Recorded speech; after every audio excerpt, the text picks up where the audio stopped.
Welcome to another new video. I am Mohammad Afzal and you are watching Sir Afzal Khoso YouTube channel.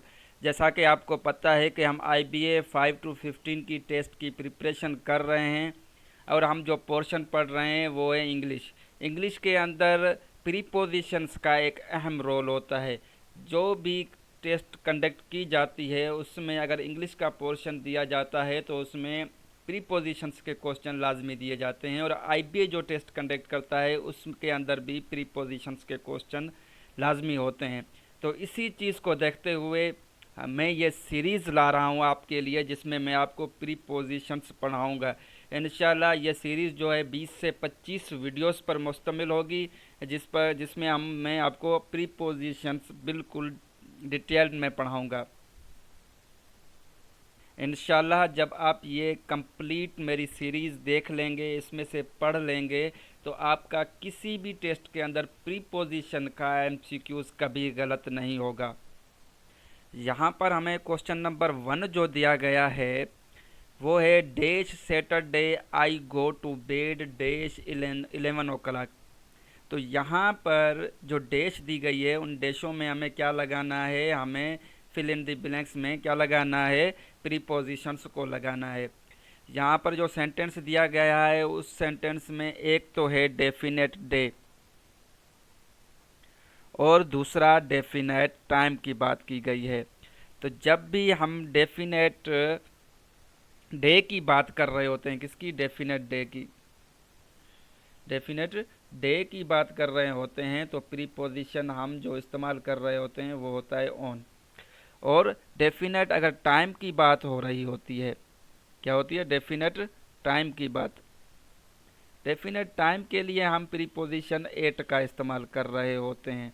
ठीक है, फिर से सुन लें, जब किसी डेफिनेट डे की बात हो रही होती है तो हम प्रीपोजिशन ऑन का इस्तेमाल करते हैं और जब किसी डेफिनेट टाइम की बात हो रही होती है तो हम प्रीपोजिशन एट का इस्तेमाल करते हैं। तो इस MCQs में डेफिनेट डे की बात हो रही है तो डेफिनेट डे के लिए हम एट का ऑन का इस्तेमाल करते हैं, सॉरी, और हम डेफिनेट टाइम के लिए एट का इस्तेमाल करते हैं। तो यहाँ पर पहले आएगा ऑन, उसके बाद एट। तो ये ऑप्शन नंबर जो सी है ये बिल्कुल करेक्ट है। यहाँ पर क्वेश्चन नंबर 2 जो दिया गया है वो है वेलकम डैश अवर टी पार्टी। यहाँ पर वेलकम किया जा रहा है, पहले ज़ाहिर है इनवाइट किया गया होगा तो बाद में वेलकम किया जा रहा है। तो जब हम इनवाइट की बात की जा रही हो या वेलकम की बात की जा रही हो, किसकी, इनवाइट या वेलकम, वेलकम जो है किसी ओकेजन पर अगर किया जा रहा है तो वहाँ पर हमें फिक्स्ड प्रीपोजिशन लगाना होगा। कौन सा फिक्स्ड प्रीपोजिशन होगा, वो फिक्स्ड प्रीपोजिशन होगा टू। कौन सा, टू। फिर से सुन लें, अगर किसी पार्टी पर या किसी ओकेजन पर इनवाइट किया जा रहा है या वेलकम किया जा रहा है तो उसके साथ जो फिक्स्ड प्रीपोजिशन हमेशा लग रहा होता है वो होता है टू। तो इस MCQs का जो जवाब होगा welcome to our tea party. ठीक है, ऑप्शन नंबर बी इसका बिल्कुल करेक्ट है। अब क्वेश्चन नंबर 3 है you can pay dash cheque. अगर किसी सेंटेंस में पेमेंट की बात की जा रही हो, पे करने की बात की जा रही हो, किसकी, पे की, अगर वो पेमेंट थ्रू कैश की जा रही है, क्या, कैश के थ्रू अगर वो पेमेंट की जा रही है तो उसके साथ जो हमारा प्रीपोजिशन लगेगा वो लगेगा इन। कौन सा लगेगा, इन। उसके बाद अगर वो पेमेंट किसी चेक के थ्रू की जा रही है, किसके, चेक के, तो उसके साथ जो प्रीपोजिशन लगेगा वो लगेगा बाय। ठीक है, और अगर कार्ड या डेबिट कार्ड के थ्रू पेमेंट की जा रही है, ठीक है, तो उसके साथ भी हमें जो है प्रीपोजिशन कौन सा लगाना पड़ेगा, बाय। और अगर पेमेंट करेंसी में की जा रही है, किसी करेंसी में,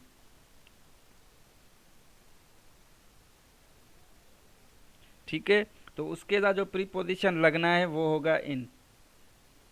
ठीक है, फिर से सुन लें, अगर पेमेंट की जा रही है कैश के थ्रू तो प्रीपोजिशन इन लगेगा।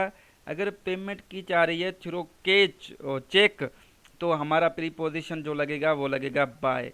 अगर पेमेंट की जा रही है कार्ड के थ्रू तो प्रीपोजिशन बाय लगेगा, और अगर करेंसी के थ्रू की जा रही है तो इन लगेगा। यहाँ पर जो पेमेंट की जा रही है वो किसके थ्रू की जा रही है, चेक के थ्रू। तो मैंने यहाँ पर आपको बताया कि जो अगर पेमेंट चेक के थ्रू की गई होगी तो हमें प्रीपोजिशन बाय का इस्तेमाल करना पड़ेगा, जो कि ऑप्शन नंबर सी में है। तो इसका जो करेक्ट ऑप्शन है वो है option number C. Question number जो 4 है वो है a snake was killed dash a stick. अब सेंटेंस में जब कभी भी किसी को मारने की बात की जा रही हो, किसी चीज़ को मारने की बात की जा रही हो और मारा किसी जो है टूल के साथ गया हो, किसके साथ, किसी टूल के साथ या किसी इंस्ट्रूमेंट के साथ,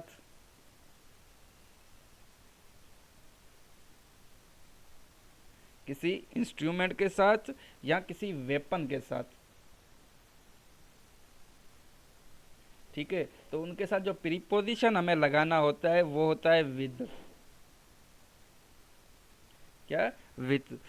अब अगर यहाँ पर सेंटेंस को देखें तो यहाँ सेंटेंस में मारने की बात की गई है, a snake was killed, snake को मारा गया है।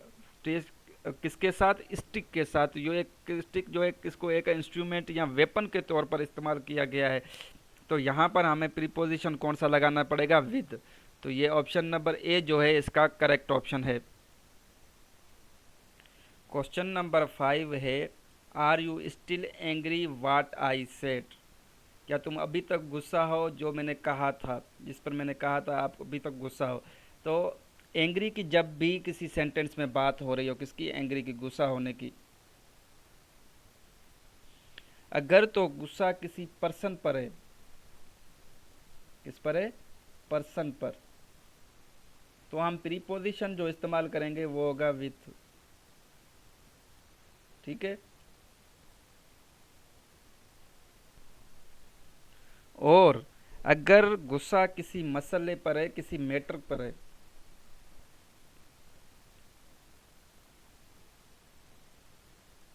ठीक है, तो उसके साथ हमें प्रीपोजिशन कौन सा इस्तेमाल करना पड़ेगा, एट। फिर से सुन लें, अगर एंग्री किसी पर्सन पर है, गुस्सा किसी पर्सन पर आ रहा है तो हमें प्रीपोजिशन विद लगाना पड़ेगा, और अगर किसी बात पर या किसी मसले पर अगर गुस्सा आ रहा है तो हमें वहाँ पर प्रीपोजिशन एट का इस्तेमाल करना पड़ेगा।